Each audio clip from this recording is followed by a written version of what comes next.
Olá pessoal, tudo certo com vocês? Vamos então para a nossa última videoaula do curso de Física 4, né? Física Geral 4. Nessa nossa última aula, eu vou abordar para vocês a eletrodinâmica relativística. Obviamente que as leis de Maxwell, né? As equações de Maxwell não precisam ser modificadas, né? A relatividade veio para que as leis de Maxwell não precisassem ser modificadas. Quem a gente teve que modificar são as leis de Newton, né? Só que a gente vai olhar para realçar os caracteres relativísticos das equações de Maxwell, né, na eletrodinâmica, tá certo? Então, vamos para o nosso quadro. Bom, então inicialmente, né, algo que eu acabei de citar para vocês, né? Deixa eu só mudar a cor aqui, pegar a corzinha, pegar o marrom, né? Então, as equações de Maxwell elas já são compatíveis com a relatividade especial. Né? Por quê? Porque a relatividade ela veio justamente para que as equações de Maxwell faziam sentido, né? No sentido que a velocidade da luz se propaga para todas as direções com a mesma intensidade, né? Independente do referencial. Né? Então, não importa se você está no referencial inercial com uma certa velocidade ou para a velocidade tua é nula, né, em relação a algum referencial também, sempre, né, velocidade nula absoluta, né, não tem. Mas não importa qual referencial que você está, se você olhar uma lanterna sendo acesa, seja no teu referencial, ou seja no referencial que se desloca com uma certa velocidade, você sempre vai ver essa luz saindo da lanterna se propagando com uma velocidade c. Né? A velocidade da luz é invariante. Ela não se modifica quando você modifica algum referencial, tá certo? Bom, então, o que a gente vai ver aqui, né, a gente não vai precisar modificar as equações de Maxwell, como a gente teve que fazer com as equações de Newton, né? Mas a gente vai expressar, né, alguma forma de realçar o caráter relativístico, aonde a gente consegue ver a relatividade nas equações da eletrodinâmica, tá certo? Bom, então inicialmente a gente começa com a invariância da carga. Né? O que é invariância da carga? Invariância da carga, eu estou dizendo que a minha carga não só é conservada, mas não importa o referencial que eu meça essa carga, eu sempre vou ter o mesmo valor. Né? Isso não é nada óbvio e provar isso matematicamente é menos óbvio ainda. Né? Provavelmente, ou em teoria eletromagnética 1 ou 2, vocês vão ver essa prova, mas aqui não cabe, aqui é muito complexo, a gente não vai ver essa prova matemática, mas eu vou mostrar alguns argumentos que são muito válidos e que os cientistas também discutiam esses argumentos para dar indícios que a carga é invariante, né? E ela é, tá certo? O que é invariância da carga, né? É que ela não, se eu medir a carga num referencial S ou num referencial S', não importa, eu sempre vou medir o mesmo valor da carga, né? Bom, inicialmente, observar que a carga elétrica ela é conservada não é tão difícil assim. Né? Se a gente considerar uma superfície fechada num referencial inercial e nessa superfície fechada dentro tem uma carga interna, né? Essa quantidade de carga interna ela não vai se modificar se nenhuma partícula atravessar essa superfície. Ou seja, se nenhuma partícula carregada entra ou sai dessa superfície, a carga continua a mesma. Né? Agora, o que não é tão óbvio de mostrar é que a carga também é invariante, ou seja, a quantidade de carga elétrica independe do referencial que é medido. Né? E para deixar claro o que é ser invariante, e para não confundir com se conservar, olha o exemplo da energia que a gente já estudou. Né? A gente viu que a energia no referencial ela é conservada, mas ela não é invariante. Né? Lembra, a energia que eu tenho no referencial S, se eu meço essa energia de um referencial S', eu tinha uns valores diferentes. Mas dentro do meu S' ela se conservava, e assim como no meu S ela também se conservava. Então a energia não é invariante, o que a gente está dizendo que a carga é. Tá certo? Bom, e como a gente vai poder medir essa carga agora que ela está em movimento para dizer que o valor que eu estou medindo da carga em movimento é o mesmo valor da carga em repouso. É isso que a gente está dizendo. Se a carga é invariante, se ela está em movimento ou ela está em repouso, eu meço o mesmo valor. Né? Então, medir carga pode parecer simples, e às vezes quando a gente estuda em Física 3, a gente olha e acha que é simples, mas não é nada óbvio, não é nada simples. Né? Para a gente medir, como a gente mede uma carga? Né? A gente mede através dos efeitos que esta carga produz. Né? Então, por exemplo, se eu tenho uma carga, vamos mudar, deixa eu ver como que está. Aqui até que dá para ver bem, né? A gente tem uma carga aqui, né? Em repouso, para eu saber qual é o valor dessa carga, eu pego uma carga teste Q, uma carga livre aqui, né? E vejo qual é a força que acontece nessa carga teste Q. Baseado na força que essa carga teste Q sofre, a gente consegue obter a relação para carga Qzão, né? Bom, então, para uma carga em repouso, tranquilo. Vejam, claro que se esse Qzinho ele estiver em outras posições, né, você muda a distância dele, mas também muda a força. Né? A força, para grandes distâncias, a força diminui, que o Qzinho está sentindo, mas, ao mesmo tempo, a distância aumenta e a carga sempre se permanece a mesma. Então, por isso que a gente tem lá a nossa lei de Coulomb, né? Que a carga ela é dada, né? Isso, a princípio, por uma carga em repouso, né? Por essa equação aqui, 4π r², que é a distância, ε0, o Qzinho e a força que o Qzinho está sofrendo. Ou seja, a carga ela é proporcional à força que ela causa na tua carga teste, certo? Bom, agora a pergunta é, e se Q estiver em movimento? Né? Se essa nossa carga Q estiver em movimento, será que o valor dela ainda vai ser proporcional a Q? Né? Não sei, porque vejam, agora pode ser que ela dependa da direção de Qzão para Q. Né? Se a carga Q está indo na direção de Qzinho, se a carga Q está se afastando de Qzinho, será que de repente dependa disso? E aí os valores vão começar a ser diferentes, certo? Então, começa a se ficar complicado. Outra pergunta, será que a carga vai estar na direção de R? Né? Então, vejam, a gente vê lá por uma carga em repouso, aqui na figura de cima, né? A força sempre está na direção de R, do R aqui, né? Essa direção, né? O sentido vai depender do sentido das cargas, né? Positiva, negativa. Bom, e agora, o que acontece? Né? Será que, agora eu posso pensar, vai estar aleatório de repente, eu não sei qual é essa proporção aqui, né? Então começa a ficar um pouco mais capcioso, um pouco mais difícil da gente entender, né? Quando essa carga Qzão aqui ela está se movendo. Bom, a gente vai ter que fazer alguma estratégia para entender. Então, o que eu faço? Bom, se ela está se movendo, eu vou pegar, eu vou encher de cargas testes infinitesimais em volta dela, né? Eu vou encher aqui o tudo, para que pegue todas as direções dela possível, e aí eu vejo qual é a força média que todas as minhas cargas testes sofram, né? Então, é isso que a gente vai fazer. Né? Então, um grande número de cargas Qzinhos, cargas testes infinitesimais, distribuídos uniformemente sobre a esfera. Né? E aí a gente vai definir o nosso Q por uma média nas interações em todas as direções. Né? Então, no instante que a carga em movimento passa pelo centro dessa esfera cheia de carga teste, né? A componente radial de cada carga teste é medida pela média da magnitude de todas as forças. E aí a gente pode calcular Q. Mas veja, o que nós estamos fazendo aqui não é nada mais, nada menos que aplicando a lei de Gauss. Né? Nós estamos colocando uma superfície fechada em torno da minha carga e eu estou vendo qual é o fluxo de campo que está passando por essa superfície. Né? Física 3. Dá uma lembrada lá. Né? Bom, e é isso. Né? A gente deseja medir a carga, né? A carga Q dentro de uma superfície fechada que eu estou chamando de área T. Porque agora a nossa área ela é em função do tempo.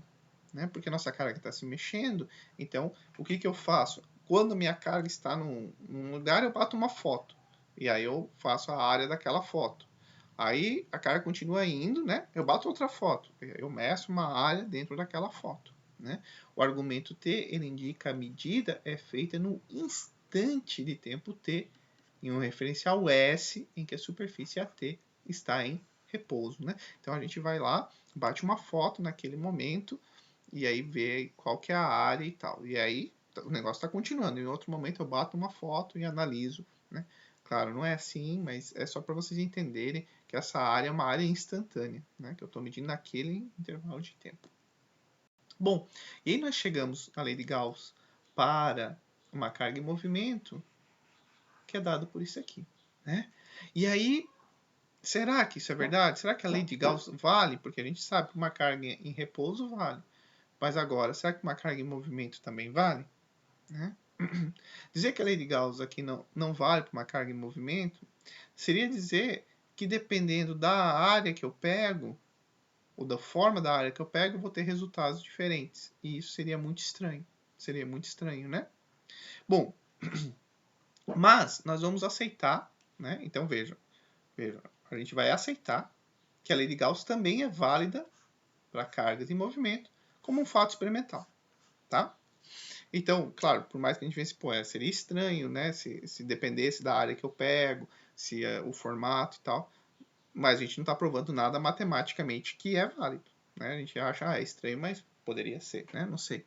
Mas não, a gente está dizendo assim, olha, vai valer, é válida a lei de Gauss, uma carga em movimento, tá? E a gente vai fazer alguns fatos experimentais.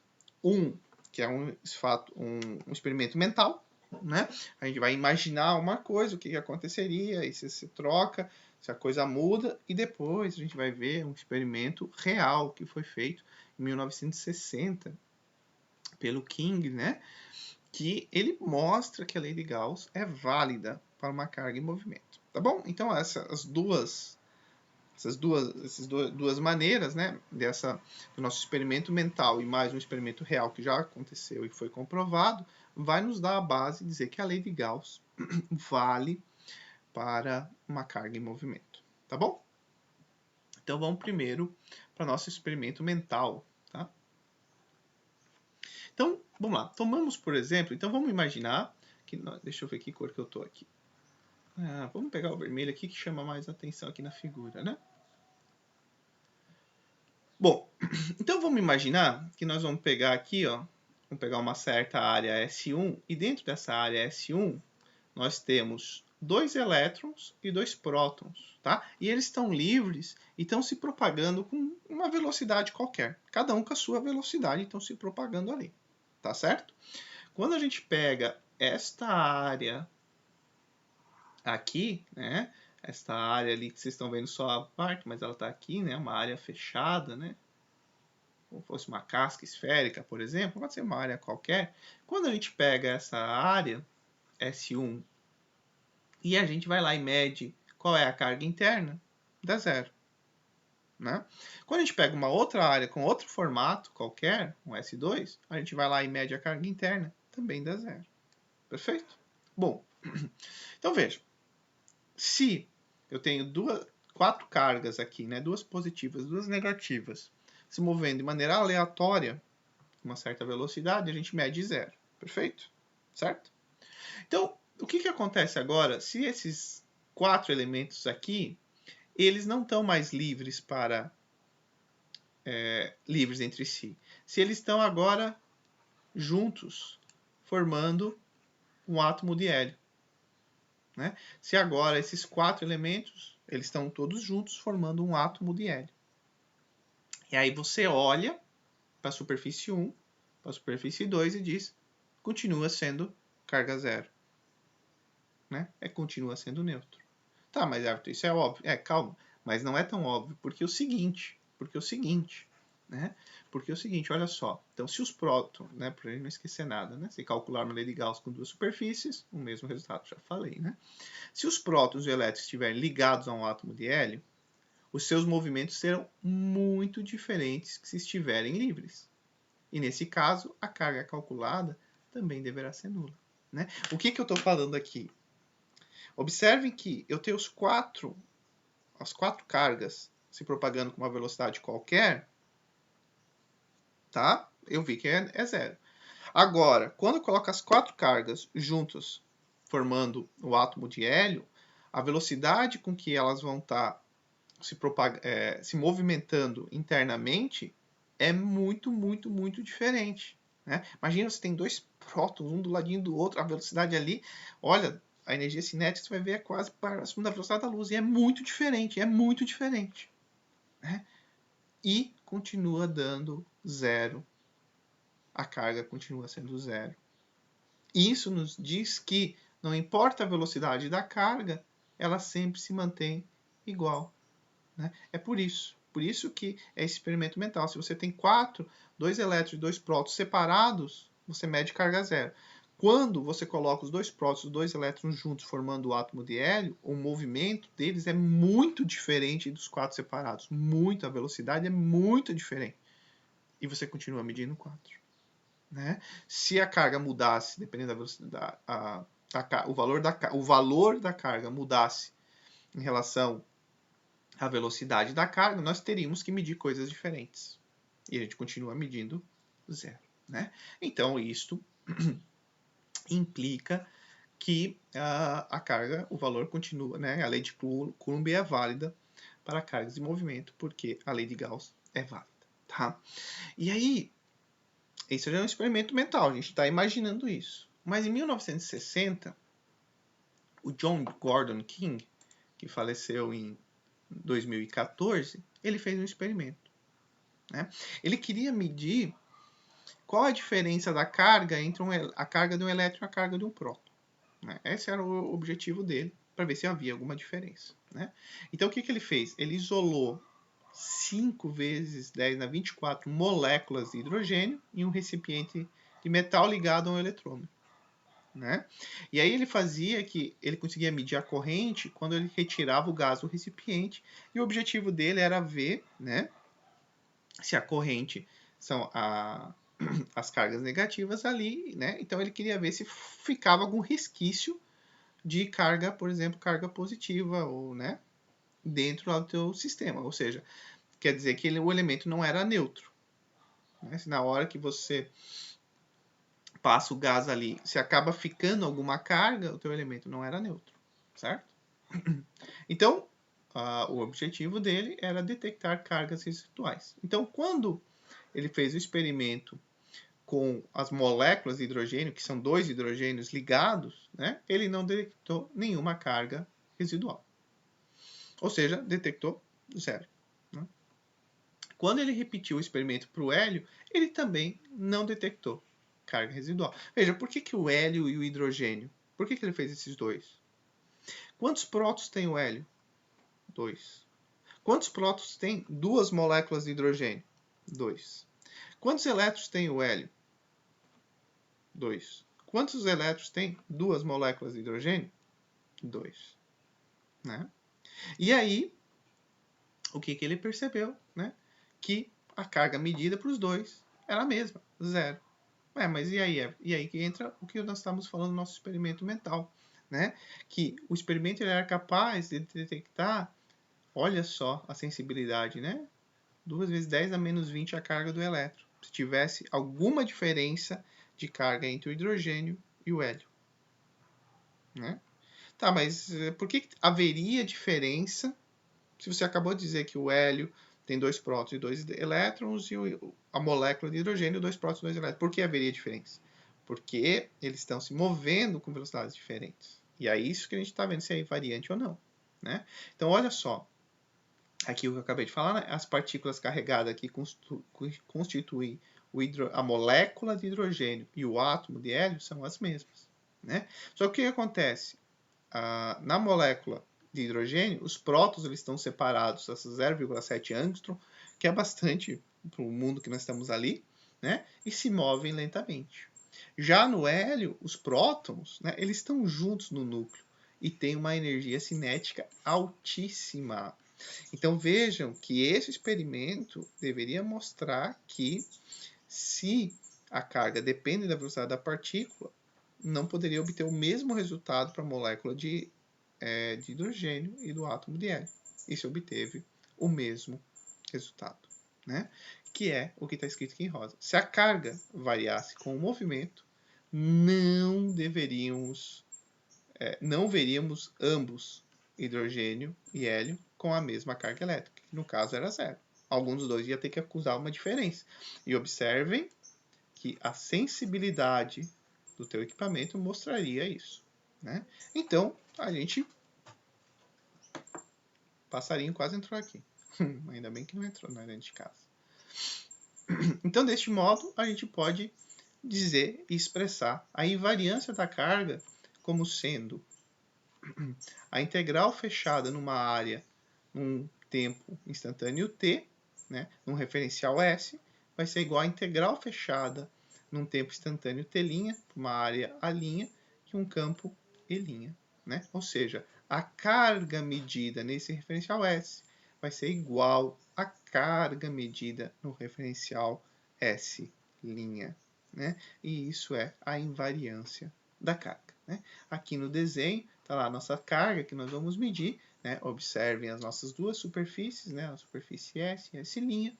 E aí a gente tem a invariância da carga, que finaliza aqui o que eu estava falando. Né? Os parâmetros linha são os medidos em um referencial linha, e os parâmetros não linha no referencial S. Mas vejam, lembrem que os eventos não são simultâneos. Então, se é no referencial linha, tem que ser no tempo linha também. Né?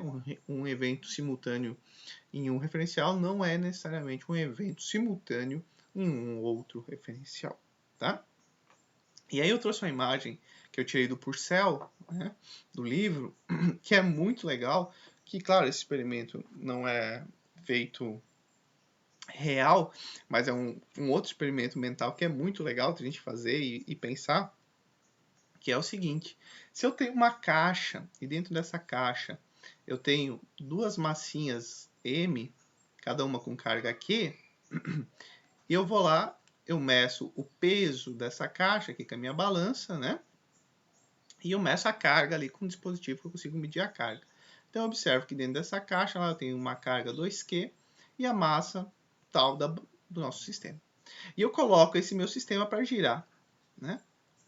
No outro sentido ele colocou, né? E coloco ele para girar muito rápido, que a velocidade tangencial seja muito próxima da velocidade da luz, né? E as duas cargas vão estar com muita velocidade. E a gente viu o que vai acontecer. A gente viu lá quando a gente estudou o momento de uma partícula, né? A gente viu o que acontece com a nossa massa, né? Ela vai aumentar, então você vai ver a balança indo um pouquinho para baixo. Porém, a carga continuará sendo 2Q, tá? A invariância da carga é um jeito de representar o que significa a invariância da carga, né? Porque a massa é legal? Porque você acha assim, não, mas a massa também não muda, não está entrando massa e não está saindo massa. Mas ela se modifica com a velocidade da luz, porque vem da definição da velocidade, da massa, né? A definição de massa, que passa pelaquela definição newtoniana, que ela é complexa, né? Que diz que eu defino a massa assim, pela força, mas daí a força eu defino pela massa e assim por diante, tá certo? Então, a gente vê esse experimento, é bem legal, tá certo? Bom, outro tema que eu trouxe aqui para vocês é o que acontece quando agora a gente vai ver campos elétricos medidos em diferentes referenciais. Então eu tenho um campo elétrico que está num referencial em repouso ali em relação ao teu sistema elétrico. E aí como que é o campo elétrico medido por um referencial que está em movimento, né? E que vê lá o teu sistema, né? O que está passando no laboratório ali vê, opa, está medindo esse campo elétrico. E eu estou no laboratório e digo, não, eu estou medindo outro. Você errou. Não, ninguém errou, né? É a mesma medida, só que em referenciais diferentes. Então vamos lá. Então para a gente estudar, a gente vai pegar o campo elétrico mais simples que existe e a gente vai dizer, olha, vale, tá? Para os casos gerais. Tá? Qual que é o campo elétrico mais simples que se estudar em Física 3? Né? É o campo uniforme entre placas de um capacitor plano paralelo. Né? E a gente vai pegar esse resultado e vamos dizer que é para qualquer campo elétrico. E isso é válido, tá bom? Vocês vão ver que a gente não vai fazer nada, nenhuma simplificação que invalide para os outros sistemas, tá certo? Bom, então vamos lá. Então vamos pegar esse nosso capacitor, né? Ele está em repouso em relação ao referencial S', tá? Então ele está em repouso em relação ao referencial S', e ele tem uma densidade de carga, né? Numa placa mais sigma 0 e numa placa menos sigma 0. Veja que essa densidade de carga é medido no referencial que as placas estão em repouso, né? Bom, o campo elétrico vai ser quem? Ele vai ser dado, né? Então está aqui nossas placas. O campo elétrico ele vai ser dado por sigma epsilon 0. Tudo bem? Né? Lá de física 3. Na direção y, né? Então aqui vai ser o campo elétrico. Certo? Isso no referencial do laboratório que o capacitor está ali. E aí, um viajante que passa e olha pela janela do laboratório, um viajante que está muito próximo da velocidade da luz, qual é o campo elétrico que ele vê nesse nosso capacitor? Né? Um viajante na direção X. Né? Bom, então vamos ver o que o nosso viajante vê. Então, o campo elétrico no referencial S, que é onde está o nosso viajante, que está se movendo para a esquerda em relação às placas, né? Então, o nosso... observem que podemos ver o S' indo para a direita, o nosso S indo para a esquerda, né? Ele vai olhar um campo elétrico dado por sigma epsilon 0. Mas veja que este sigma é a densidade de carga medido pelo viajante que está na nave S. É ele que diz, não é o sigma 0. O sigma 0 que a gente tem lá no laboratório, lá em repouso. Né? Bom, então a gente tem que lembrar quem é o nosso sigma, quem é a densidade de carga. Para uma placa, o sigma, a densidade de carga, vai ser dado pela carga dividido pela área da placa, que nós estamos chamando de L por W. Certo? Então vamos ver qual é o sigma que ele tem em relação ao nosso referencial do laboratório. Né? Então, primeiro, em variância da carga, a gente viu que a carga que ele mede é a mesma carga que nós medimos, que é a carga do laboratório, que é Q0. Certo?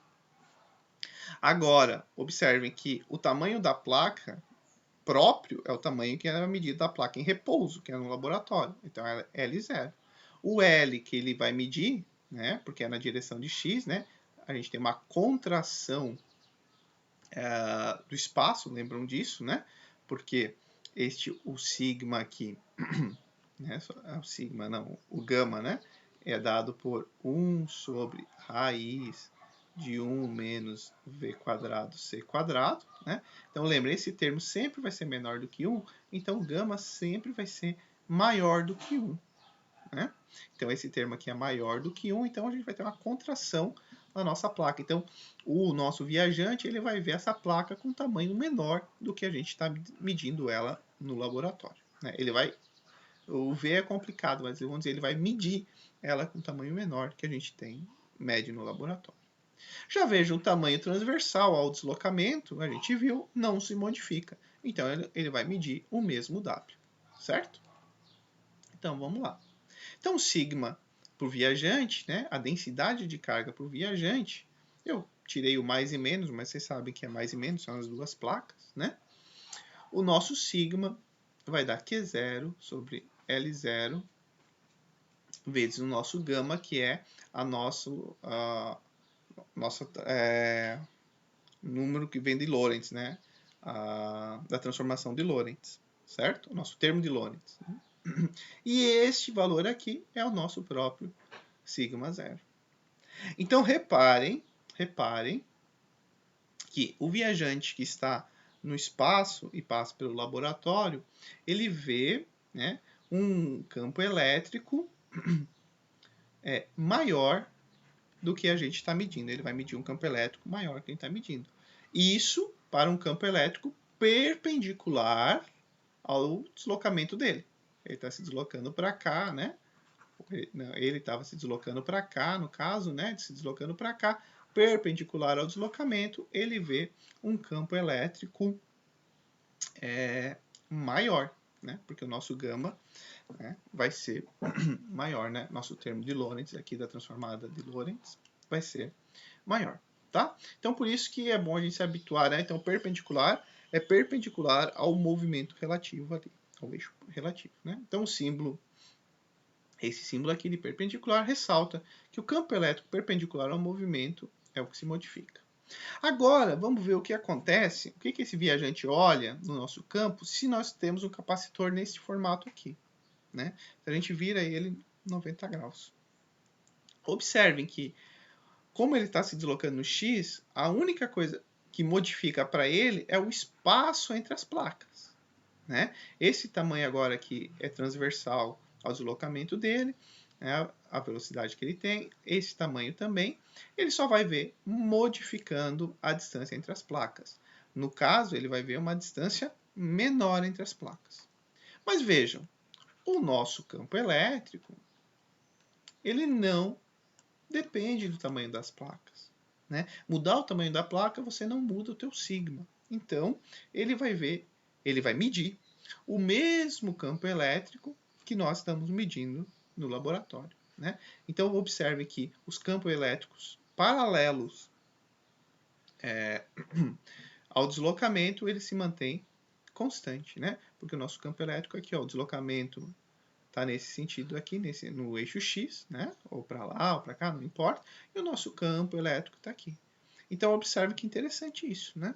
Então, se uma pessoa está se deslocando, a gente está no laboratório e estamos medindo no nosso repouso um campo elétrico, uma pessoa que está se deslocando e vê o nosso experimento, ela vai concordar na nossa medida, diz, olha, o campo elétrico paralelo, aqui, né, se eu estou me deslocando em X, o campo elétrico em X você mediu certo, Everton, no laboratório. Mas o campo elétrico aqui em Y você mediu errado.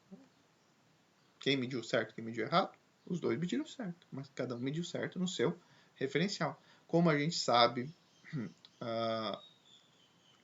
a transformada de Lorentz, né, o termo de Lorentz, a gente sabe ver qual é o valor que um está medindo, qual é o valor que o outro está medindo. Então vejam, o que a gente tem? Quando a gente tem uma carga em repouso, né, o campo elétrico dessa carga causado num certo R, uma distância R qualquer, né, ele sempre é radial, ele tem uma componente perpendicular aqui e paralela a este eixo aqui, certo? Para alguém que está se deslocando, por exemplo, para um observador que vê esse sistema, o observador se deslocando nesse sentido aqui, né?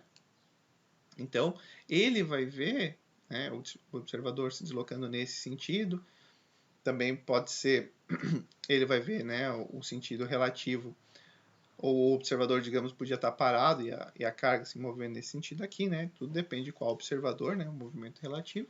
Então, ele vai concordar com a componente paralela ao movimento, dizer, olha, esse é o valor de EX, né? Esse valor vai ser igual a esse valor, e este valor aqui vai ser maior que esse valor aqui. Por que que vai ser maior? Porque nós estamos multiplicando pelo fator de Lorentz, né? E ele sempre é maior do que 1, tá bom?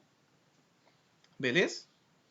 Então, agora que a gente já viu como o campo elétrico se modifica de um referencial para o outro, nós vamos ver como que é o campo elétrico de uma carga pontiforme em movimento uniforme, né? Então veja que é isso que nós estamos fazendo, né? Então, a carga está em movimento, mas daí eu coloco um referencial onde ela está em repouso de que o outro referencial que está em movimento. E a carga está em repouso aqui, que eu conheço, sei lidar, e aí eu vejo como que o referencial que está em movimento visualiza esse campo. Então é isso que a gente faz, tá bom?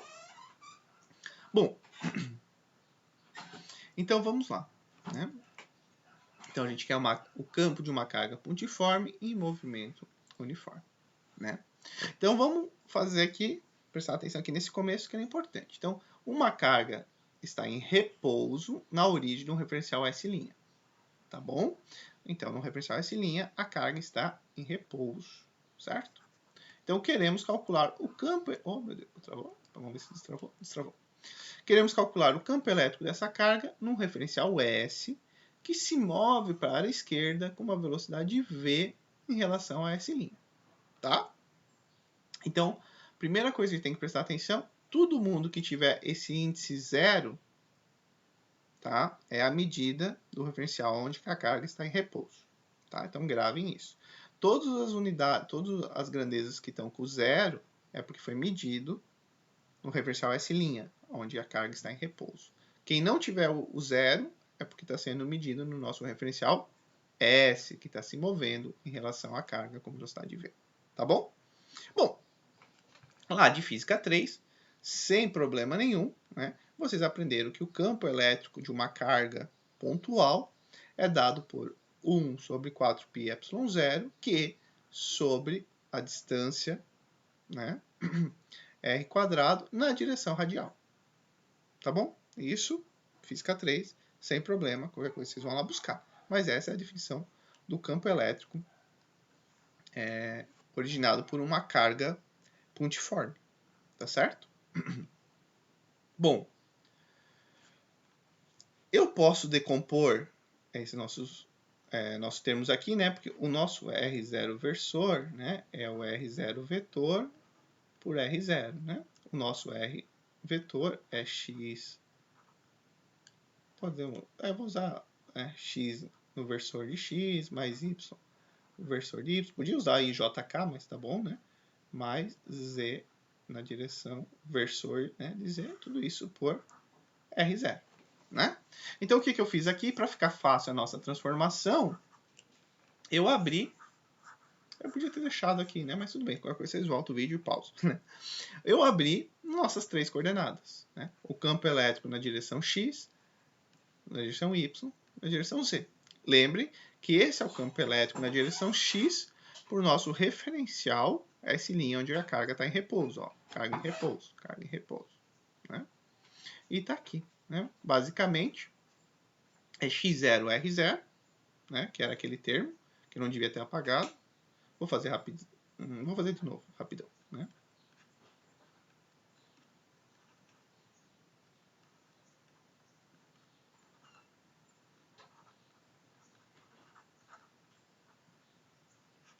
Eu já vou deixar em evidência, né? Então vejam, então na direção x, né, é o nosso este termo aqui vezes esse termo aqui, né? Na direção y, que esse termo aqui é o nosso termo E0, né? Então tá aqui, ó, x0, ó. Aqui eu já substituí, né? Quem que é o nosso R0 quadrado? R0 quadrado é o x0 ao quadrado mais y0 ao quadrado mais z0 ao quadrado. Nenhuma novidade. Né? Não vou mais ficar investindo tempo nisso aqui, que vocês já sabem. Né?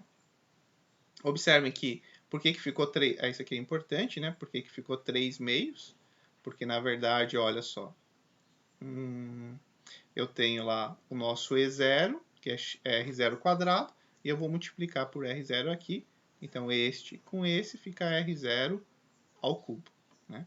Como o R0 ao quadrado, né? Então, o nosso R0 é igual a isso tudo aqui na 1 meio, né? R0 ao cubo é 3 meios. E aqui está a explicação de tudo. Tá bom? Então, beleza. Nós ficamos agora com esses três termos. O campo elétrico medido no referencial, onde a carga está em repouso na direção x, y e z. Certo? Tudo bem? Então, agora a gente vai para o nosso referencial S. E o referencial S está com movimento na direção x. Então, a gente já aprendeu. Então, a gente vai ter que usar as nossas transformações de Lorentz, né? A constante de Lorentz ali que a gente viu. A constante não, o termo de Lorentz, que a gente já conhece, para os nossos campos. Né? Então, uma pessoa que está passando e vê o campo elétrico gerado por uma carga que está ali no laboratório, a pessoa que está no foguete passa e vê, né? O que ela vai ver? O campo elétrico na direção x é o paralelo ao movimento dela. Então, ele vai ver, vai medir o mesmo campo elétrico na direção x que a gente está medindo. Na direção y e z, isso aqui, ó, sem o zero na nave, a gente tem que colocar o nosso valor, né, o nosso gama. Certo? Então, adicionamos nosso gama aqui. Pronto. Tá? Agora, então, o que alguém que está na nave vai medir, né? Ele vai medir o mesmo valor que a gente, certo? Então, no x ele vai medir o mesmo valor que a gente. No y, ele vai medir o valor que a gente mede vezes o gama. E no z, a mesma coisa, porque são campos perpendiculares ao movimento dele. Né? Agora, se eu quero escrever em termos de coordenadas, se eu quero dizer qual é o campo que ele vai ver, a gente, além do campo, a gente também vai ter uma relação das nossas coordenadas. Né? Então, a gente, além do nosso campo, agora se eu quero abrir este campo, eu vou precisar transformar as coordenadas x0, y0, z0 do referencial S' para as coordenadas do referencial S. Né? E como a gente faz isso? Usando a transformada de Lorentz. Né? Então, vamos considerar, né, um vetor R, que é o nosso vetor que sai da nossa carga e vai até o ponto aonde a gente quer ver qual é o campo elétrico naquele ponto. Então, esse é o vetor R. Sai da carga e vai até o nosso ponto de interesse. Tá? Esse vetor R ele vai ser dado por Rx na direção x, Ry na y, z na z. Né? Mas observem que esse x, y, z é na nossa, no nosso referencial S. Né? Até aqui em cima, na verdade, o correto é colocar um zerinho aqui, né? Certo? Porque não é referencial S'. Mas você já tinha entendido, né? Bom, o que a gente sabe quando a gente passa na coordenada x para o nosso x', né? Que o Rx é quem? Vai ter uma contração nessa direção. Por quê? Porque o nosso x0 é o próprio, porque foi a medida que a gente fez no laboratório quando a carga está em repouso. Então, o valor próprio é o nosso não é o nosso x0, é o valor próprio. Então, o Rx ele vai sofrer uma contração. Né? Por isso que a gente divide pelo fator de Lorentz. Né? A gente divide por gama. A gente também viu que não se modifica nada, né, nas direções transversais. O tamanho continua sendo o mesmo. Né? Você só tem a contração do espaço na direção longitudinal, na mesma direção do movimento. Né? Então, beleza. Então, o que nós vamos substituir? Vamos substituir nosso x0 por gama Rx, nosso y0 por Ry e o nosso z0 por Rz.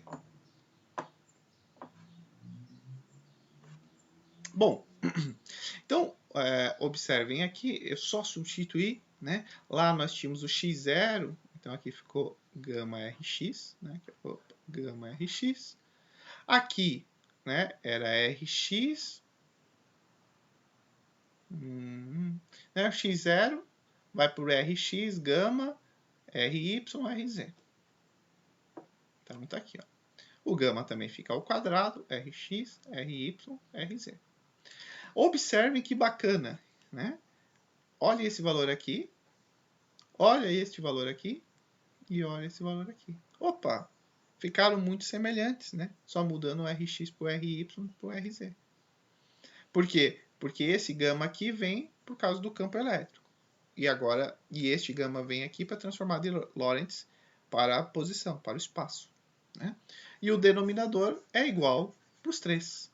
Né? O denominador é igual para os três, não se modifica nada.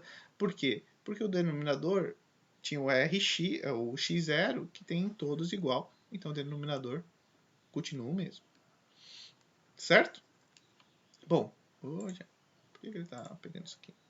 Bom, porque ele quer, acho que eu vou modificar. Então, deixa eu ver o que eu fiz aqui de diferente. Acho que eu não fiz nada de diferente aqui. Eu só reescrevi, porque eu quero lembrar uma coisinha de geometria analítica. Então, olhem para cá. Aqui, ó. Vamos olhar aqui primeiro. Né? É uma coisa que vocês aprenderam na primeira fase, mas que faz toda a diferença para entender isso aqui. Né? Que é o seguinte. Observe que eu botei meu vetor x aqui, né? Então, minha direção do movimento está aqui nessa direção aqui. Tá certo? Então, o nosso vetor R qualquer aqui, tá? Observe que esse vetor R eu posso escrever como um Rx cosseno de θ, certo? E aqui eu vou colocar um R', né? Então, o Rx é o R cosseno de θ e o R' é o R seno de θ, que cai aqui no plano z e y. Mas vejam, como ele cai no plano z e y, o meu R', ele ao quadrado vai ser o Rz ao quadrado mais o Ry ao quadrado. Né? Então tá aqui. O R' é o RZ ao quadrado mais o RY ao quadrado. Tudo isso para dizer que o R' ao quadrado, que é R seno θ, fica R quadrado seno ao quadrado de θ. Né? E por que eu quis fazer isso? Porque olhem que nós temos aqui. Ó. Né? Quem que vai ser... Opa! Quem que vai ser esse termo aqui? Ó? Vai ser R quadrado seno de θ. E este termo aqui, ó, o Rx quadrado, vai ser R cosseno ao quadrado de θ. R quadrado cosseno ao quadrado de θ. Né? Então, lembrando que o nosso campo elétrico E, ele pode ser escrito como EX na direção X, EY na direção Y, EZ na direção Z. Certo? Vejam, todos os termos deste aqui e desse aqui e desse aqui são iguais, exceto este Rx aqui. Né? Então, quando a gente fizer, né, essa nossa aqui, olha, vai ser o E, vai ser uma constante que eu vou chamar de A, que são todos termos iguais, né? Rx na X mais A, que é o mesmo termo igual para todo mundo, Ry na Y, e mais o A, Rz. Opa, eu tô acostumado a fazer K, né? Versor na Z. Observe que eu boto o A em evidência, esse termo aqui, mais esse termo aqui, mais esse termo aqui, é o nosso vetor R. Show, né? Legal, né? E aí, eu posso escrever dessa maneira. Então, eu substituí aqui ó, o Rx quadrado por R quadrado cosseno θ. Tá aqui, ó, Rx quadrado, R quadrado cosseno θ. Ry quadrado mais Rz quadrado por R quadrado seno ao quadrado de θ. Tá aqui. Né? E como eu estou fazendo o campo já observado no referencial S, vai ser gama Q o nosso R. Pronto. Né? Só que a gente pode explorar isso aqui um pouquinho mais. Né? Agora já encontrou, olha só que legal, né? Então, o campo que a gente mediu lá no nosso laboratório é esse valor aqui. Né? Quem está passando e está olhando vai medir esse valor aqui. Então aqui eu separei só para mostrar as modificações matemáticas que eu fiz. Tá? Então eu peguei lá o denominador, então eu peguei este termo aqui, ó, e vim para cá só para vocês observarem o que eu fiz. Tá?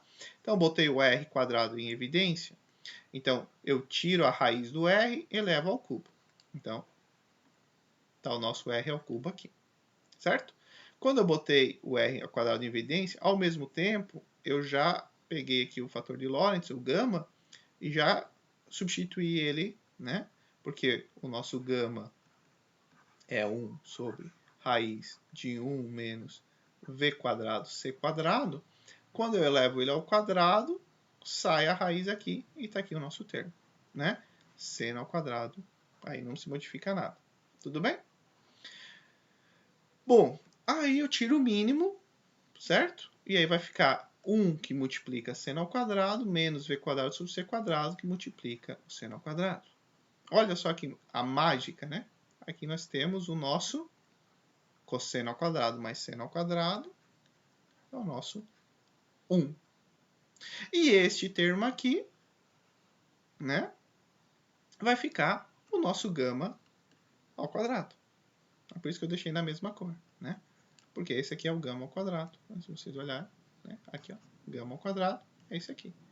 Veja, gama ao quadrado, tira a raiz, eleva gama ao cubo. Que nós temos aqui, né? Então, gama ao cubo, o R ao cubo, e o que ficou lá dentro, 1 menos v quadrado, c quadrado, seno de θ.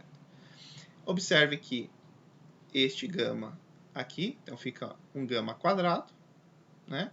Um gama quadrado, ó, vai ficar aqui, né? O gama quadrado.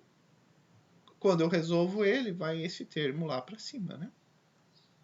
Porque aqui é 1 sobre esse termo aqui. Aí vai lá para cima, certo? E o nosso R aqui, ó, eu deixo um R quadrado sozinho e fica o nosso R sobre outro R aqui, que é o nosso R versor. E a gente viu que com uma carga agora em movimento, o campo elétrico, mesmo para um observador, quer dizer, uma carga em movimento, né? Claro, porque a carga está no laboratório, né? O observador que passa em movimento, para um referencial S, ela continua sendo, o campo dela radial. Continua sendo radial. Massa, né? Continua sendo radial. Só que, claro, o valor que eu tô lá no laboratório medindo o campo elétrico de uma carga que está parada ali, e eu tô vendo ela toda radial, igual para todas as direções, né? Para alguém que está passando numa nave espacial e olha para o laboratório, ele vê o campo radial, mas não é igual para todas as direções. Não é igual para todas as direções. Como é que ele vê? Vamos lá, a gente pode pensar um pouquinho, né? Olha, primeiro que isso aqui é muito legal, né? A gente provou agora que o campo elétrico sempre aponta no sentido da posição instantânea da carga, né? Então, era radial, mas é sempre onde que ela está no momento, né? Instantânea da carga. E agora o fator seno ao quadrado indica o seguinte, olha. Quando o campo elétrico... O que estão latindo aí? Vou pausar aqui, tá, gente? E já volto. Bom, voltando aqui. Então, eu vou começar do azulzinho aqui, porque... né? Vocês não... Eu tive que pausar ali por causa dos cachorros, né? Bom, então a primeira coisa que a gente vê... Opa, o que aconteceu aqui? Primeira coisa que a gente vê é que o campo elétrico sempre aponta no sentido, né, da posição instantânea da carga. Então a gente sempre está olhando, quando a carga está ali, o campo elétrico dela está apontando naquela direção radial, né, sempre instantâneo. E agora a gente estava indo, né, analisar o fator seno ao quadrado. Observem que quando eu vou pegar, né, deixa eu trazer aqui, ó, isso aqui acho que é importante. Aqui. Vamos colar aqui. Né? Quando a gente pega o campo na direção do deslocamento, então eu quero medir qual é o campo aqui neste ponto aqui, ou seja, θ igual a zero. Observem que, quando θ igual a zero, este termo aqui vai a zero, né? E aí nós vamos ter esse termo aqui, que sempre é menor do que 1, comandando a nossa equação, né? Quem é aquele termo? Né? O termo aqui é 1 sobre o gama ao quadrado. Então, o campo elétrico na direção do movimento, θ igual a zero, é reduzido por esse fator aqui. Então, quando a carga está em movimento, se vocês olharem o campo elétrico, eu no laboratório, digo que tem um campo elétrico tal, nessa posição aqui, que é igual a qualquer posição radial. Né? Agora, vocês que estão na nave, vocês vão ver o que eu estou medindo multiplicado por esse fator aqui, ou seja, está diminuindo nessa direção aqui. Ao mesmo tempo, um campo elétrico medido numa posição aqui, se a carga está nesse momento aqui, medido aqui, ó, ou seja, a 90 graus, né? Aí, quando a gente pega 90 graus, esse termo aqui é 1. Aí nós vamos ter aqui, ó, 1 menos v quadrado sobre c quadrado dividido por 1 menos v quadrado sobre c quadrado na 3 meios, né? Isso aqui é igual a 2 sobre 2, né? Deixa eu fazer. Isso aqui vai ser igual a 1 sobre 1 menos v quadrado sobre c quadrado, 3 meios menos 2 meios, né? Na verdade é 2 meios menos 3 meios, menos 1 meio, que dá o nosso 1 meio aqui. Né? Então, quando o campo é medido sobre a linha da carga, ó, esse termo aqui, ó, ele é menor do que 1. Então, isso aqui está aumentando o campo, o valor medido. Né? Então, eu no laboratório medi um valor maior que vocês, que estão na nave, e aqui, nessa direção, vocês mediram um valor maior do que eu. Então, qual é o efeito disso? Né? Então, vamos lá. O campo na direção do movimento, ele é reduzido por esse fator aqui. E na direção perpendicular, ele aumenta por esse fator aqui, que é o próprio gama. Então, a carga que vocês, né, vamos dizer, as linhas de campo, elas vão acumuladas na direção perpendicular ao movimento. E ao invés de ver algo radial, vocês vão ver uma tendência, né, elas acumularem mais aqui, né, perpendicular ao movimento. Vai ser o campo de maior intensidade. Tá certo? Legal, né? Então, essas são as linhas de campo que vocês estão olhando para uma carga com uma velocidade V. Quer dizer, vocês estão passando por uma velocidade V e eu que estou no laboratório, que a carga para mim está parada, eu estou vendo, né, um campo radial bonitinho. E vocês que estão passando e olhando no laboratório, dizem, ih, cara, que um experimento que ele está fazendo ali, que dá um campo maluco desse, né? Mas não, vocês não iam perguntar isso, vocês iam passar e dizer assim, olha só, ele está fazendo a medição do campo elétrico numa carga pontual, né? Porque para nós isso é uma carga pontual, né? Porque nós estamos com uma velocidade V em relação ao laboratório do Everton. Né? Beleza? Bom, para a gente finalizar, e eu acho muito legal esse último tópico, e é o nosso último tópico do nosso curso, né? Chegou, né? Não foi nada fácil para vocês, nada fácil para a gente, professor também, mas chegamos ao fim, né? Que é observar que campo elétrico e campo magnético é a mesma coisa, só depende do referencial. Tá certo? Então vamos lá.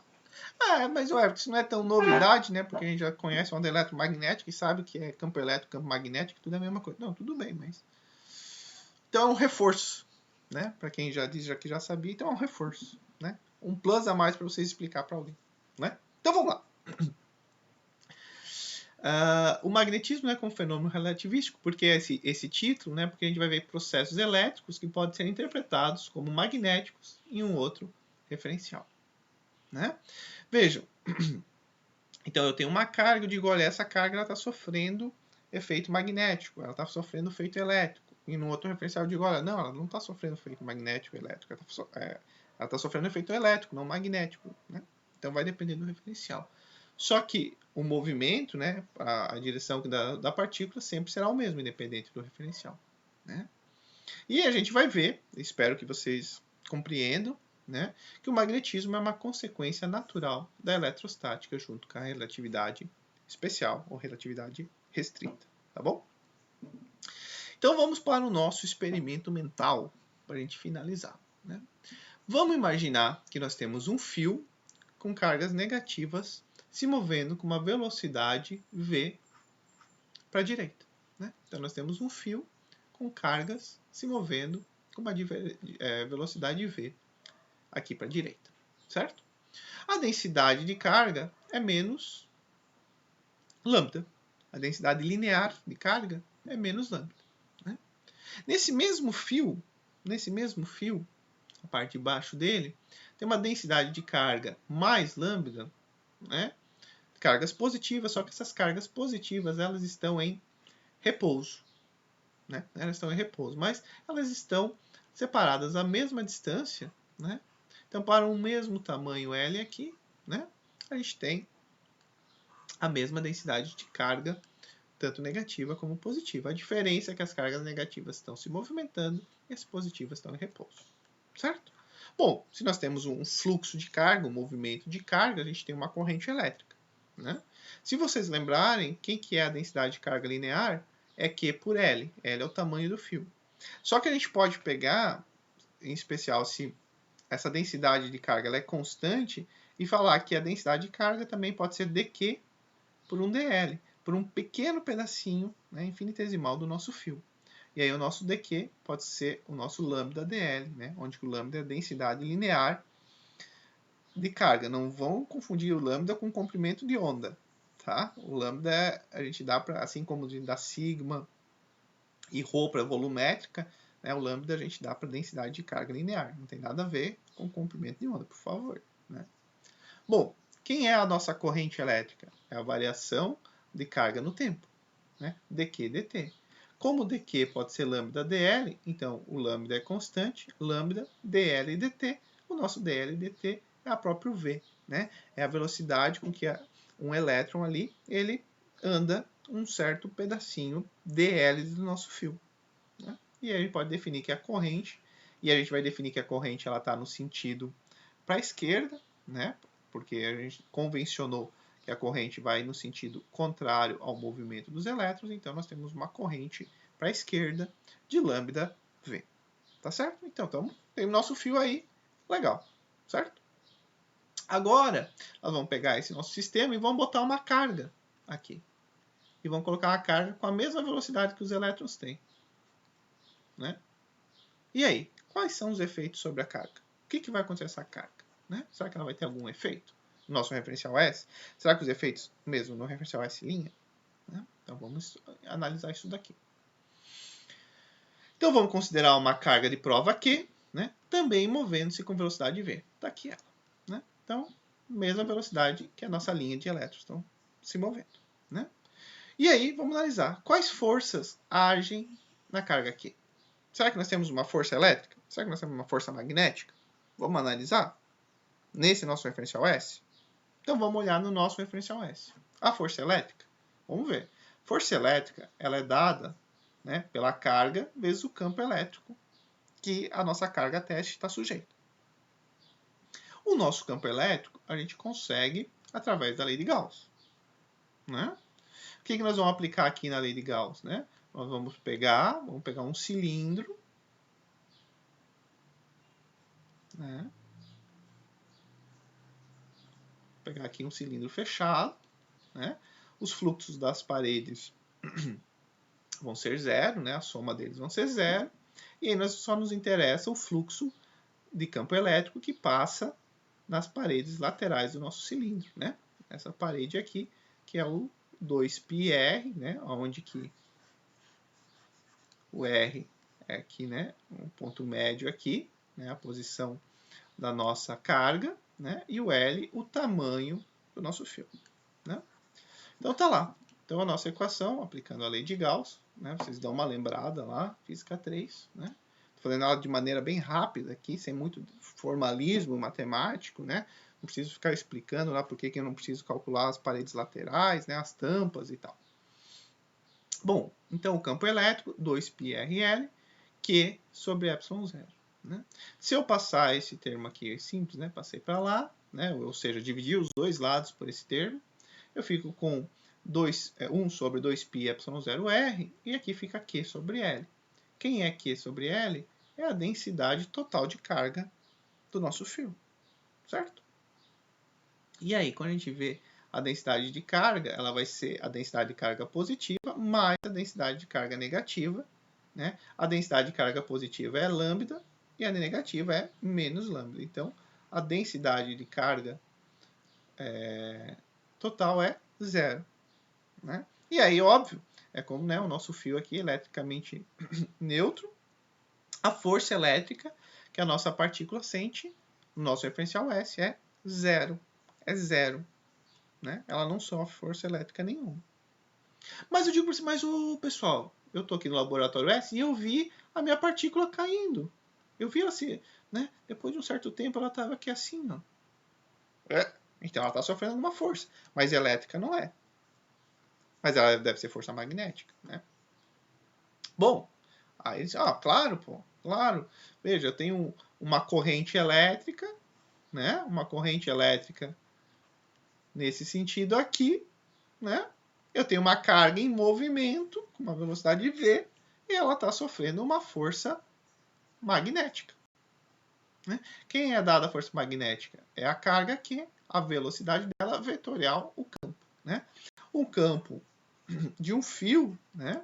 A gente sabe que é μ0 e 2πr, porque a gente vai pegar a nossa linha vai ser isso aqui, 2πr, né? E ele tem que ter a direção. Então vamos lá. Eu vou fazer aqui para o meu quadro, que pode estar invertido para vocês, né? O primeiro vetor é V, o segundo vetor é B, é saindo do quadro. Né? Por que é saindo? Tá, primeiro vamos ver isso aqui. Porque, de novo, pode estar invertido, né? Mas eu estou indo com o meu dedão, deixa eu ver, aqui está indo o contrário, mas tudo bem. Vocês fazem assim, olhem para a tela e vão com o dedão de vocês na direção do S. Tá? Parece que eu estou indo ao contrário porque eu estou invertendo aqui. Tá, peraí, eu já sei o que eu vou fazer. Pronto. Aqui, né, nós vamos junto. Então, agora nós vamos junto, né? Então, vamos lá. com o S, tá aqui a corrente, regra da mão direita, o nosso campo magnético ele vai estar entrando nessa parte superior, né? E saindo nessa parte inferior. Né? Corrente para cá, o campo está saindo para lá. Perfeito? Bom, e agora vamos ver para onde vai estar a força magnética.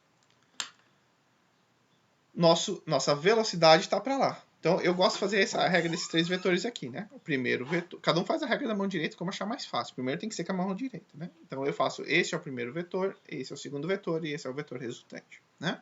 Então, a velocidade da partícula está para lá e o campo magnético está saindo do quadro. Então, a força ficou dedão para baixo. Perfeito? Eu vou desvirar aqui a câmera, vou revirar a câmera aqui, vou colocar invertida ela de novo. Por que eu boto invertida? Porque daí quando eu olho para minha tela, parece que eu estou olhando para a tela do computador, né?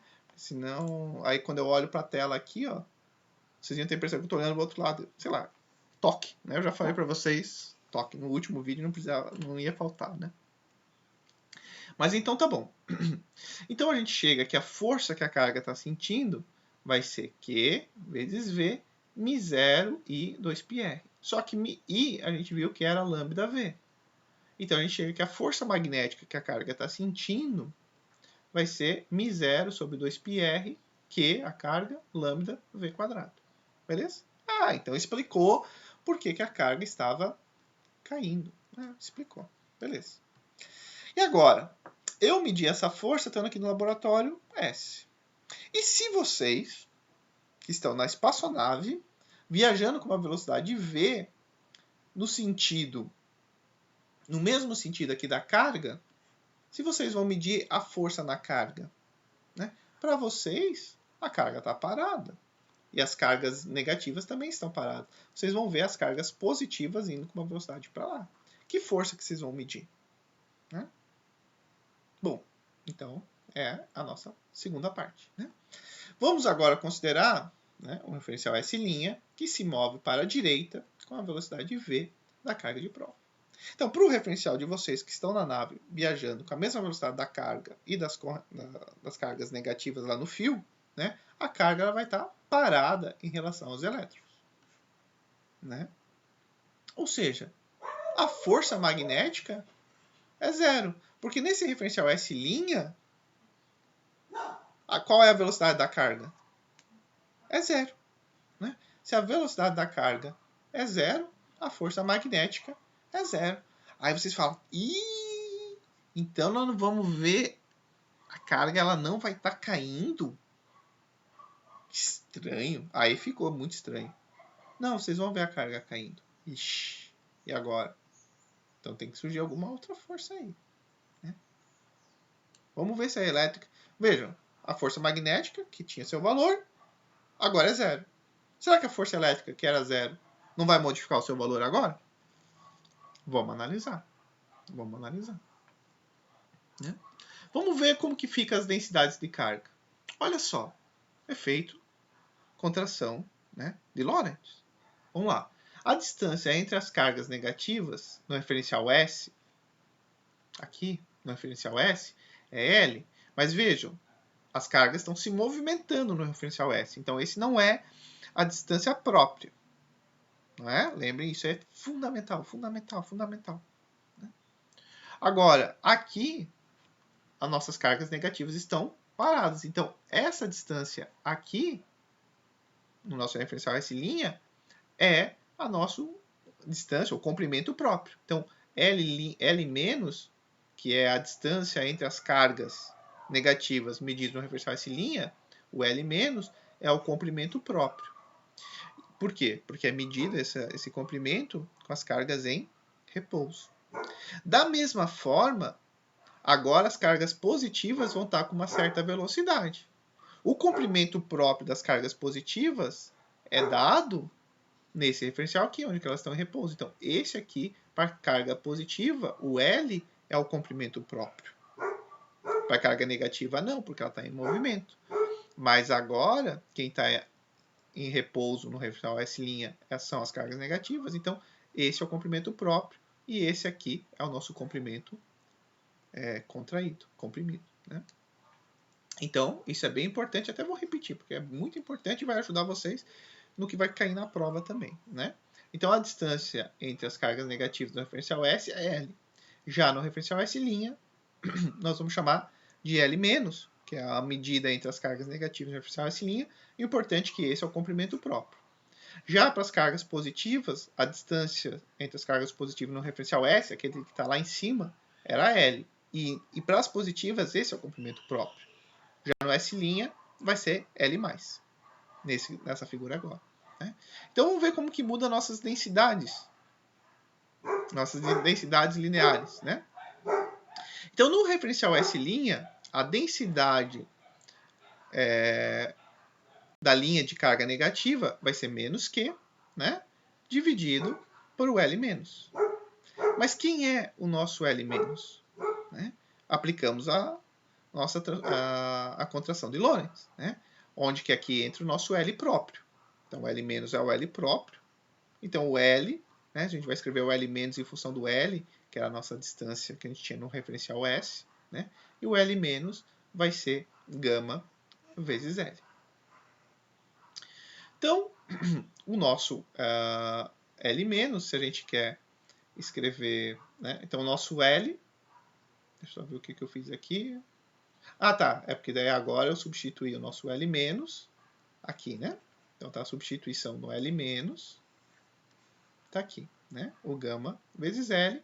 Então, a nossa densidade de carga no referencial S', né? Porque este termo aqui, quem é esse nosso termo aqui? Era o nosso lambda, que era a densidade de carga no nosso referencial S. Né? Então, a densidade de carga negativa, densidade de carga linear negativa, vai ser menos 1 sobre gama lambda. Né? Vamos ver como se altera a densidade de carga positiva. Né? A densidade de carga positiva, agora no referencial S', vai ser Q por L+. Só que o L+, ele não é o próprio é o L, porque é onde ele estava um referencial em repouso. Né? Então, o nosso L+, vai ficar L sobre gama. De maneira que, substituindo este valor aqui, é o que nós temos em laranja, nosso lambda linha mais, né, que é a densidade linear de carga no nosso referencial S', das cargas positivas, pode ser escrito como gama lambda. Ou seja, a nossa densidade de carga, e olha só que interessante, né? A quantidade de carga não muda, mas a densidade de carga ela vai mudar. Quem que é a nossa densidade de carga no referencial S'? No nosso referencial S', a densidade de carga é dada pela densidade de carga positiva linha mais a densidade de carga negativa linha. Como nós escrevemos em relação à nossa densidade inicial, onde a gente conhecia, né? A nossa densidade linha, tá? Só substituir, ó, coloco ela em evidência. Ó, na verdade eu coloquei o gama ela em evidência, né? Porque daí esse aqui fica 1 e esse aqui eu só adiciono um quadrado aqui. Né? Então a nossa densidade linha vai ser dada por este termo aqui. Observem que gama ao quadrado, 1 sobre gama ao quadrado dá este termo aqui, né? 1 sobre gama ao quadrado, né? Porque gama é 1 sobre raiz desse termo, então 1 sobre gama, a raiz vai lá para cima, ao quadrado, ela some, e olha só que maravilha, né? Este 1 aqui vai estar menos, e esse menos aqui vai ficar mais, e a gente acha que a nossa densidade linha agora não é zero. Então, a densidade de carga vista aqui, ela é igual a zero. A densidade de carga vista aqui, ela é diferente de zero. A densidade de carga, né? A carga total, se pegar o fio inteiro que é infinito, vai dar a mesma carga. Mas se você pegar só um pedaço do fio para analisar, né, que é a densidade, é diferente. Né? Bom, agora que a gente tem a nossa densidade, vamos aplicar de novo a nossa lei de Gauss. Mesma coisa que a gente fez anteriormente. Só vamos trocar os nossos linhas por o nosso referencial S por nosso linha. Então, o campo elétrico linha, no referencial S linha, R linha, L linha, né? Observe que o R ele é transversal ao movimento, então ele não sofre mudança de tamanho, né? vai ser igual a Q sobre ε0. Né? Bom, e aí o que a gente vê? Né? O nosso campo elétrico linha vai ser dado por este termo aqui, não se modifica porque o R' é igual a R, e o Q sobre L', né? O Q é o mesmo que invariância da carga. Este Q que nós usamos aqui é o mesmo que nós usamos aqui. Né? A carga não muda quando a gente muda de referencial. Se mudasse, a gente tinha que mudar aí também. Né? E isso aqui, quem que é isso aqui? É o nosso lambda linha. Opa, ele não é zero agora, né? Então nós temos um campo elétrico. Então, olha que legal, cara. No referencial S, a gente não tinha campo elétrico nenhum agindo na nossa partícula aqui. Agora, no referencial S', a gente não tem campo magnético. Tem campo magnético, mas ela não sente a força magnética, porque a velocidade dela é zero. Mas tem campo elétrico agindo. Né? E aí, olha só, vamos substituir o nosso, este aqui, ó, esse aqui, ó. Opa, quem é esse termo? Quem é esse termo aqui, ó? É o nosso lambda linha, certo? Bom, o que eu vou reescrever, ó? Só vou rearranjar, né? Ó, 2πr, ó, coloquei aqui, ó, ε0 c quadrado, e a gente lembra que c é 1 sobre raiz de μ0 ε0. Quando eu elevo ao quadrado, fica μ0 c0, né? Fica c quadrado μ0 vezes ε0. Passo o μ0 para lá e passo o c quadrado para cá. Olha só, que legal. Por que legal? Porque nós temos um ε0 c quadrado e isto é igual, né? Isso aqui é igual a 1 sobre μ0. E aqui nós temos o campo elétrico visto, né? Sentido pela carga Q. Né? Agora no referencial S'. De maneira que a força elétrica é dada por Q vezes Z. E aí, quando a gente multiplica, olha só, né? Q vezes Z, então nós vamos ter este... faltou o Q aqui, né? Faltou o Q aqui. Né? O lambda, vamos lá, μ0 está ali, o gama, 2π, né? Está aqui. Só que quem era este termo aqui? Olha só, quem é esse? Né? Então, veja, a gente vê a nossa carga, ela não sofre força magnética, agora ela sofre uma força elétrica, né? Que dá esse valor aqui. A força elétrica que ela está sentindo é o gama vezes esse valor, mas se vocês olharem que nós deduzimos antes, ó, μ0 lambda v quadrado sobre 2πr era a própria força magnética. E não é por acaso. Não é por acaso. Então, a nossa força elétrica, que está lá a partícula no laboratório, ela está se movimentando com uma velocidade v, eu vejo ela caindo, eu no laboratório que estou com velocidade v digo, bom, ela está caindo porque ela está sofrendo força magnética, né? Porque ela tem uma velocidade para cá, com o campo magnético ela está caindo, ela está sofrendo uma força magnética, porque força elétrica ela não sente. Para vocês que estão viajando e olhando a carga ela em repouso transversal, vocês veem ela caindo também. Por que ela está caindo? Se ela está em repouso, ela não sofre força magnética. Ah, tá, mas é porque ela sofre uma força elétrica aqui no referencial S'. Para a gente ver, porque as densidades de carga são diferentes, positiva e negativa, ela sofre uma força elétrica. Né? E a gente vê o movimento dela caindo. Né? E o mais legal vem agora, e eu não vou explicar, não vou entrar em detalhes, mas o mais legal vem para esse desfecho, eu acho, pelo menos. Né? Bom, então reparem que a força elétrica é a força agindo na partícula em repouso no referencial S'. Né? E a força elétrica ela é perpendicular ao movimento. Né? Reparem que o movimento do referencial é nesse sentido aqui. Né? A força ela é perpendicular ao movimento. Já a força magnética é a força na partícula no referencial S, e quando o S se move na direção perpendicular à força elétrica. Né? Quando a velocidade da partícula é perpendicular à força elétrica. Então a gente também pode dizer que a força magnética é uma força perpendicular. Certo? Por que eu estou falando isso? Porque se vocês forem eu peguei, pode ver que eu nem reescrevi, eu colei, eu copiei do próprio Purcell, do livro dele, no apêndice A, que ele mostra como que é a força, né? Uma partícula está sofrendo uma força num referencial onde ela está em repouso, como que é a força num referencial onde que ela está em movimento, né? Então, ele deduz, ele mostra, né, que uma partícula que está no referencial S, em repouso, né, ela está sofrendo uma força Fx, tá? A definição de força na direção x vai ser o dpx dt, né? E aí, o que acontece? Você tem o fator de Lorentz atuando aqui, mas também tem um fator de Lorentz atuando aqui. E aí você vê que quando você tem uma partícula e ela está... vamos fazer aqui, ó, né? Tá, a mesma coisa.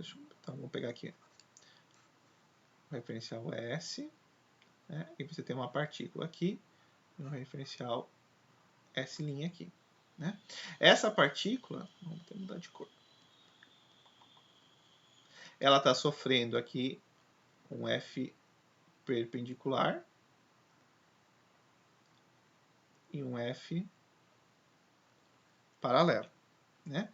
O nosso S' está se movimentando com uma velocidade V para cá, né? Ou podemos fazer... tanto faz. Agora ficou aqui para cá, né? Ele também vai ver uma força perpendicular aqui e uma força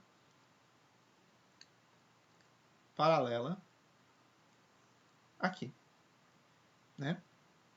Linha.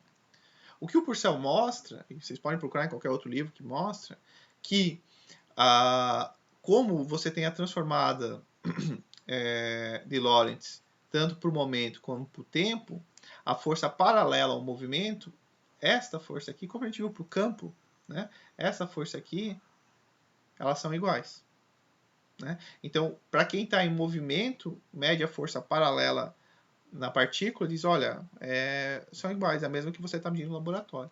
Mas para quem está em movimento, vai medir essa força perpendicular, essa aqui, vai ser igual a paralela. Né? Vamos colocar aqui em módulo aqui para não dar confusão.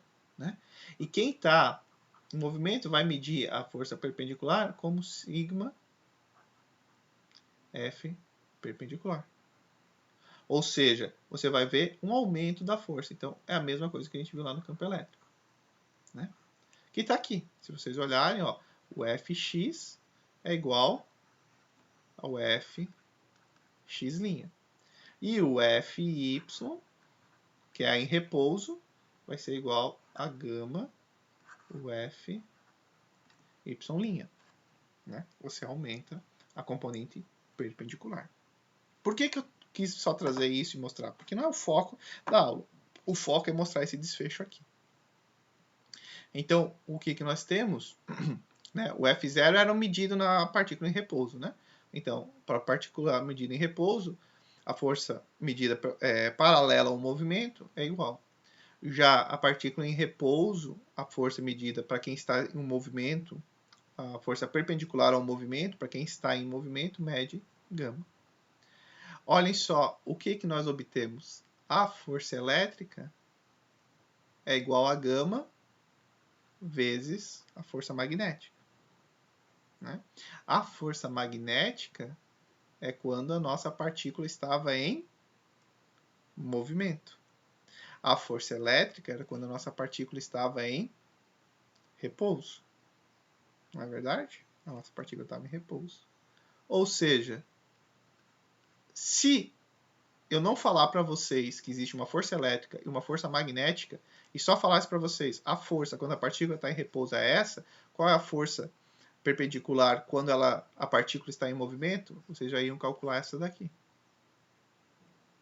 Sem saber que é magnética ou elétrica. Entenderam? É a mesma coisa. É a mesma coisa. Num referencial é a força elétrica que age, no outro referencial é a força magnética, mas é só porque a gente resolveu dar nomes. Né? Ou seja, a força elétrica e magnética são duas faces da mesma moeda. né? Essa frase não é minha, né? A professora Natália já deu muito tempo Física 4, excelente professora. Ela cedeu o material dela para eu poder usar e, né, como material de apoio. E essa frase é dela, né? Eu gostei, peguei o material, não, vou colocar lá e vou dar os créditos porque eu achei muito legal, né? Que a força elétrica e força magnética são faces da mesma moeda, né? Você, dependendo do referencial, você diz que está agindo uma força elétrica, dependendo do referencial, você diz que está agindo uma força magnética. Legal, né? Eu acho, pelo menos. Espero que vocês tenham gostado, né? Então é isso, tá? Chegamos ao fim do nosso curso, né? A gente ainda vai ter algumas aulas síncronas. Mas de vídeo era isso. Todo o material está disponível, vai ficar público. Espero que vocês tenham aproveitado o material, espero que vocês tenham aprendido, espero que tenham gostado também, que daí o aprendizado fica menos difícil, né, quando a gente está gostando. Foi algo muito novo para mim e acredito também novo para vocês. Mas é isso, tá bom? Qualquer coisa vocês me escrevam e mantemos contato, tá bom? Grande abraço a todos e aproveite o próximo semestre. Valeu!